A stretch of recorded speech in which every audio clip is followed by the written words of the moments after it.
Fala galera, beleza? Aqui quem está falando é o Guilherme, sou integrante interno do grupo GCFEX, aí comandado pelo professor Marcelo Papote. Hoje eu vou dar sequência à nossa série de respostas biomoleculares à hipóxia. Hoje, para continuar o nosso assunto, eu trouxe aqui um artigo da Frontiers in Physiology, que tem como título traduzido Semelhança de gêmeos na resposta muscular para RIF1-alfa em condições de hipóxia e exercício. Essa é uma tradução livre que eu fiz.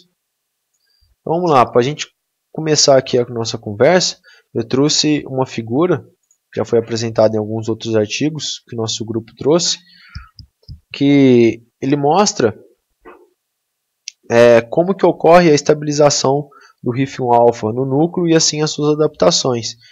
Inicialmente ele mostra aqui que tem que ter a baixa da diminuição de oxigênio para assim anular a interação com seus degradadores e assim ocorrer a cascata de eventos que ocorre para a sua entrada lá no núcleo, que ele se junta com o RIF1-beta e o HRE e assim gerar suas adaptações, como angiogênese pelo VEGF, aumento da eritropoiese e aumento do transporte de glicose.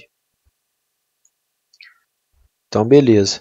Depois ele aponta aqui algumas adaptações da hipóxia aguda, com a maior utilização do metabolismo anaeróbio para a homeostase do corpo, a regulação da expressão de vários genes envolvidos no metabolismo aeróbio e anaeróbio. Depois ele mostra algumas adaptações que a hipóxia crônica traz, com a facilitação da difusão de oxigênio no músculo pela diminuição da área transversa da fibra muscular realizada pela maior vascularização. Então a fibra muscular fica mais vascularizada, assim o oxigênio chega com maior facilidade pelos vasos sanguíneos.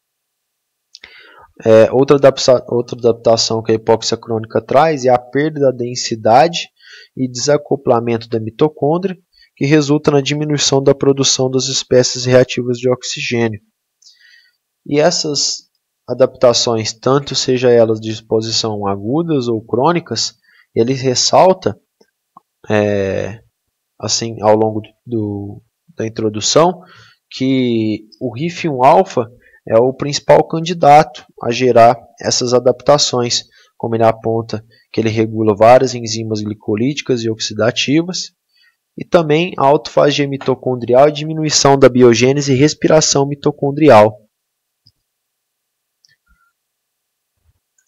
Então, seguindo, como a gente viu, a altitude consegue fazer estabilização do RIF1-alfa, e com isso ele vem com outra pergunta, que é se as variâncias genéticas elas têm implicância em aumentar essa quantidade de estabilização de RIF1-alfa e suas posteriores respostas ou não.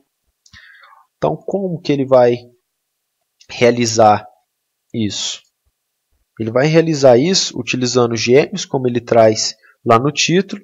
Ele vai observar se os irmãos gêmeos, com a variância genética aí, bem semelhante, eles têm uma resposta igual e vai avaliar outros grupos de gêmeos para ver se ele encontra respostas diferentes.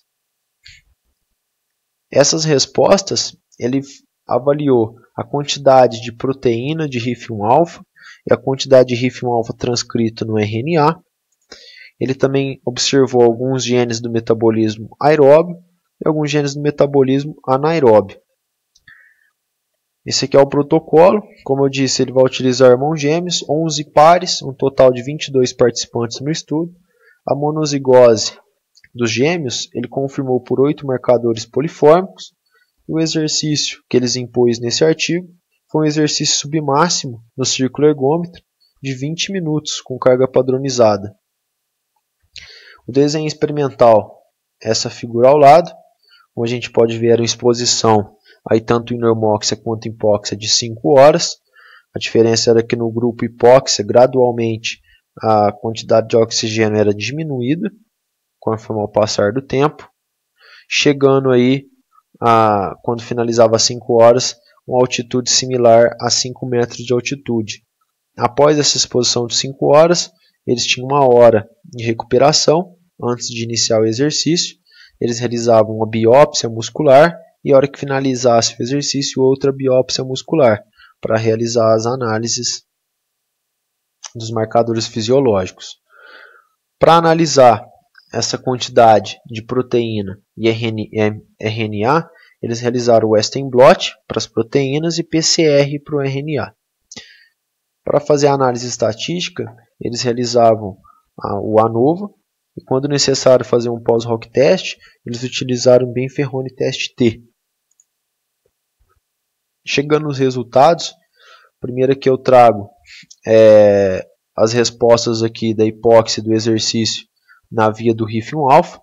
Essa tabela ele divide como efeito da hipóxia e efeito do exercício. E aqui a gente consegue ver a correlação que teve os irmãos gêmeos. E depois o F a gente consegue ver se houve diferença entre esses irmãos. Mostrando aqui primeiro a quantidade de proteína, que ele encontra uma correlação dentre os irmãos. E quando ele olha os outros irmãos gêmeos, ele viu uma diferença. Então, no caso, houve um aumento em alguns grupos de gêmeos e outros não. O RNA aconteceu esse mesmo efeito tanto na hipóxia quanto no exercício. O VHL também foi analisado esse mesmo efeito tanto na hipóxia quanto no exercício. E o VGF a gente também viu esse mesmo efeito na hipóxia e no exercício. Aqui nesses gráficos ele mostra a quantidade total da expressão desses genes e enzimas. O branco é configurado como o grupo normoxia e o cinza como o grupo hipóxia. A gente consegue ver aqui a quantidade de proteína aumentada e até um aumento significativo aqui quando comparado no pós-normoxia com hipóxia. A hipóxia teve um aumento maior. No quantidade de expressão de RNA de RIF1-alfa, a gente também consegue ver o aumento.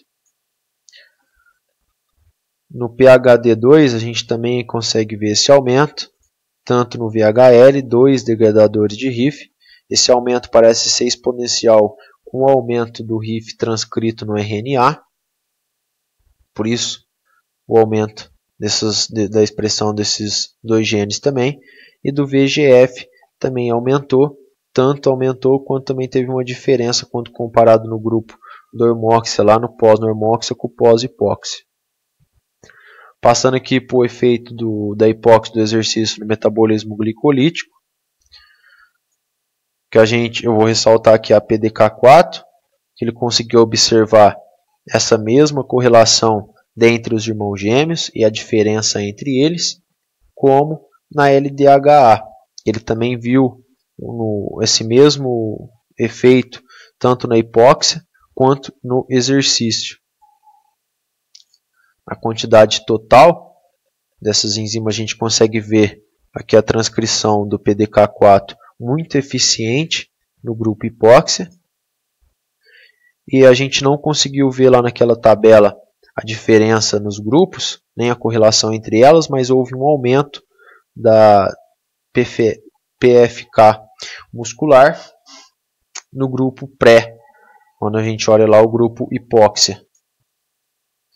No efeito metabolismo oxidativo, a gente conseguiu ver aí o PGC1-alfa tendo similares respostas, tanto como nos outros grupos, tanto da via quanto da glicose, que houve um aumento dentre os irmãos gêmeos, uma diferença entre eles, tanto no efeito da hipóxia quanto no efeito do exercício.